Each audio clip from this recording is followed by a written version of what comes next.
right now, we're talking about national security. South Korea's military scrambling to send fighter jets Thursday in response to both Chinese and Russian aircraft entering its air defense zone. The planes flying through the Korea Air Defense Identification Zone that's outside of the country's airspace for about 20 minutes. The incident over South Korea came as hackers affiliated with China's People's Liberation Army have actually stepped up attacks on critical U.S. infrastructure, including utilities in Hawaii and Texas, oil and gas pipelines, and even a major West Coast port. We're joined right now by Mike Rogers. He served as a congressman in Michigan and House Intelligence Committee chair as well. Thank you very much for joining us. I want to make sure we have full disclosure. We know you're currently running for Michigan Senate seat held by Democratic Senator Debbie Stabenow. So thank you so much. Just wanted to put it out there. No worries. Thanks. So I want to get to what happened in Asia, but right now I think a lot of viewers are wondering, what should we take away from these latest hacks in America, including in Hawaii? Is this part of the military, like a military branch where they're actually tasked with hacking into the U.S., or is this hackers who are inspired or have ties to the Chinese military? Well, this was tied directly to units that they can affiliate with the Chinese People's Liberation Army. And so think about what they were trying to do. So the Pacific Command is in Hawaii, and the Pacific Command would be the largest coordinator of Marines and aircraft and Navy ships and equipment to prepare to defend Taiwan, let's say.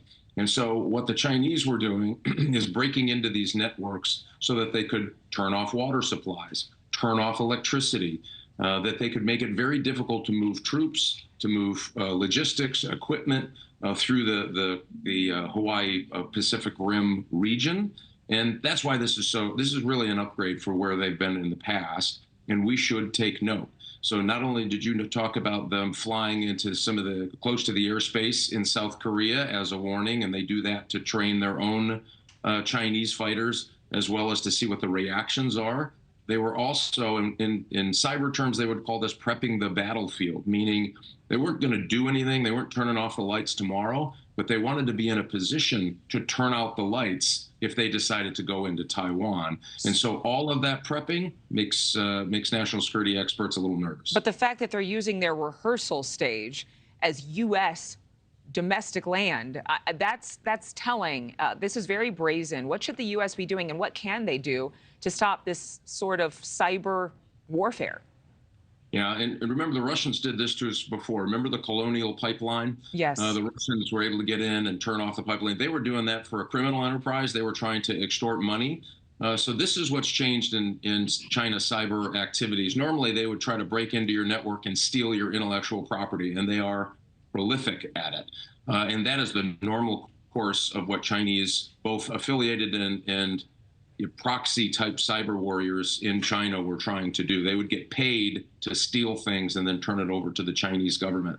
And so that has always been happening for 20 years. They dinked around a little bit trying to get into these other networks, but this was on a massive scale. And so what the U.S. is going to have to do is ramp up its critical infrastructure, and we're going to have to try to disrupt those activities where we find them overseas. That's probably the best way to get at causing some trouble for the Chinese. And what's troubling about this particular act, it looks like it happened a week after the president of China was visiting with President Biden in California. So the timing of all of this seems suspect to me. Because we haven't seen them do this aggressive an activity about trying to get into networks, ports, again, electric grids, water systems. This is pretty aggressive. We're just going to have to be more aware and remember that most of the time they get in your network, the Chinese, by a phishing email, believe it or not. Well, those phishing emails, something we've all seen in our own inboxes. But really quickly, before we let you go, we have to tell you, China's reporting that the activity in South Korea's air defense zone was, quote unquote, routine and in line with international law. Is that true? No.